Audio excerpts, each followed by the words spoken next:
time for another book review. So, if you want to really call yourself a martial arts nerd, you have to get the Bubishi.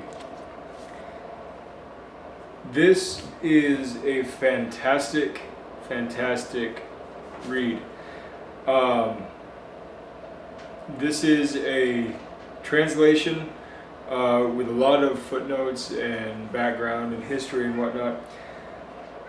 The original, who knows the actual origin of it, but the original was really just a document on the fighting traditions of China that eventually got transmitted to Okinawa.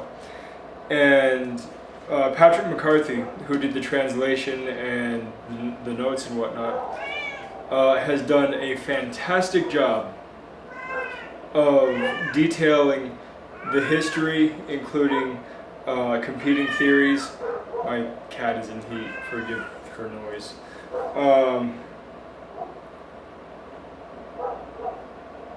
But he goes through a lot of the history and culture that led up to the influx of the Chinese martial arts in Okinawa, which, as you know, are responsible for what we now know as karate. It really shows how interconnected so much of all of this is.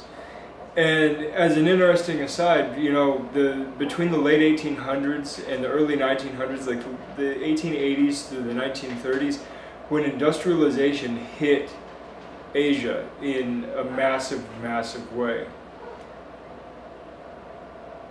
they went nuts for westernization, and things like martial arts practice, which were done secretly, which were done very exclusively on a family or clan basis only, all of a sudden you have people that are producing book after book, manual after manual.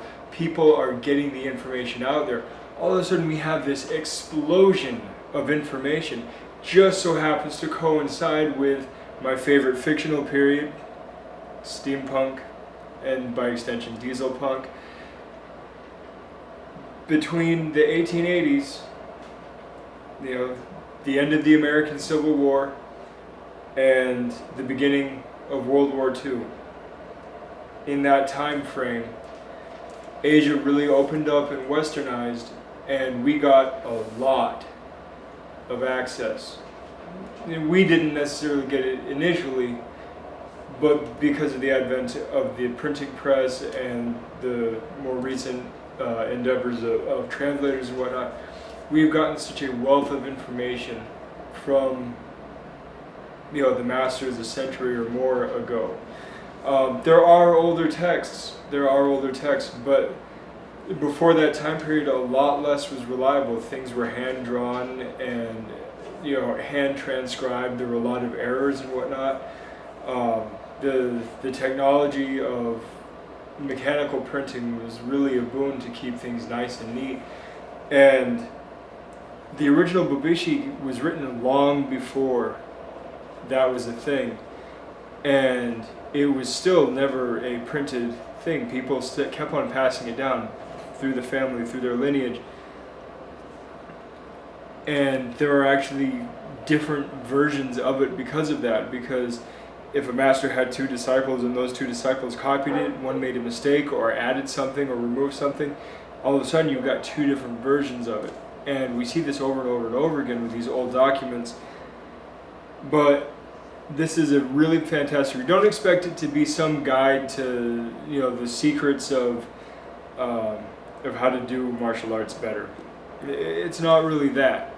But it's history and culture. It's the illuminating the thought process and really showing how far back it goes to where we learned about things like vital point striking and appropriate structure for stability and mobility and strength.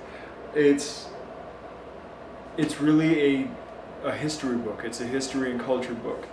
And that's the stuff that gets me excited anyway. So I highly recommend it. The Bubishi by Patrick McCarthy. The original author is unknown, but Patrick McCarthy is the foremost translator. That's all I got for you. I will talk to you guys next time. Good journey.